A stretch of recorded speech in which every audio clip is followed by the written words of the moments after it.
Imagine waking up in pitch darkness, the air so bitterly cold it stings the very back of your throat with every breath. Your eyelids feel heavy, stuck together by frost, and as you try to move, your body resists, shivering violently beneath a coarse, scratchy blanket of rough sheepskin and damp wool. The stench of wet straw, wood smoke, human sweat, and livestock manure hits you immediately, thick and suffocating in the enclosed space. You reach out your hand, expecting the modern warmth of a thermostat, a soft blanket, or a sealed glass window, but instead your fingers touch cold, damp mud walls caked with frost. Outside, a blizzard howls, driving the temperature down to -30 degrees Celsius. For you, a modern human, a few hours in this environment without technical gear would mean severe hypothermia or death. Yet, for a medieval peasant in the depths of a 14th century northern winter, this was not an emergency, but simply Tuesday. To understand how people survived these brutal conditions, we must first strip away our modern expectations of comfort. Today, we rely on pressurized insulation, central heating, and seamless access to calorie-dense food.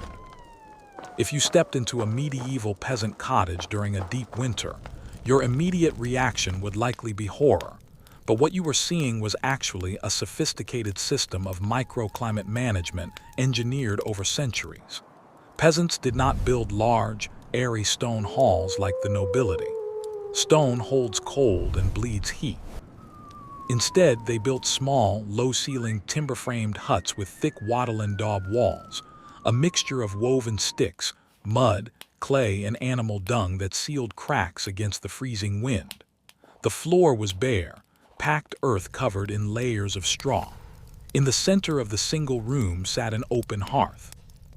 There were no chimneys in typical peasant homes of the early and high Middle Ages, as chimneys are a surprisingly late widespread invention. Smoke rose slowly to the thatched roof, creating a thick, soot-heavy layer in the upper half of the room before filtering out through tiny gaps in the straw. While this smoke caused chronic respiratory issues and eye damage, it served two critical purposes. First, the rising heat warmed the thatch, preventing ice buildup that could collapse the roof. Second, the heavy soot cured any meat hung near the rafters and killed off insects and parasites hiding in the structure. The true secret to medieval heating, however, was not just wood fuel, which was often strictly regulated by local lords, but living bodies. Peasants brought their precious livestock inside for the winter.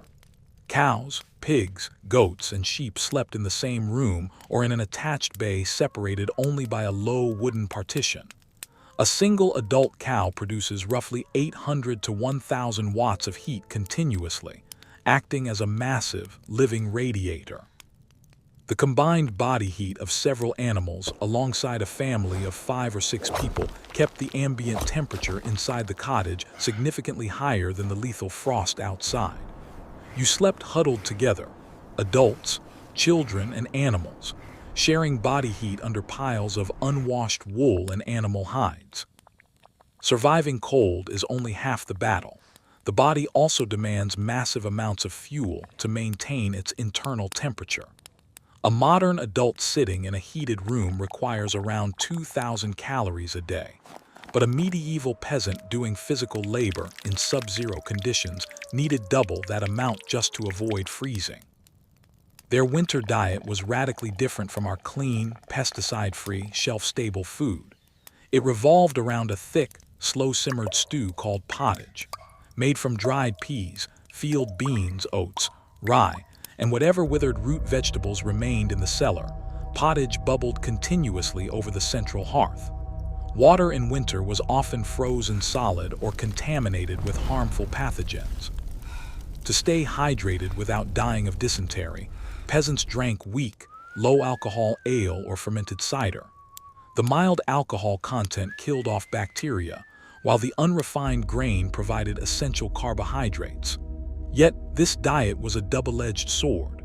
By late winter, stored grain frequently began to rot in the damp cellars, sprouting the dangerous fungus known as ergot.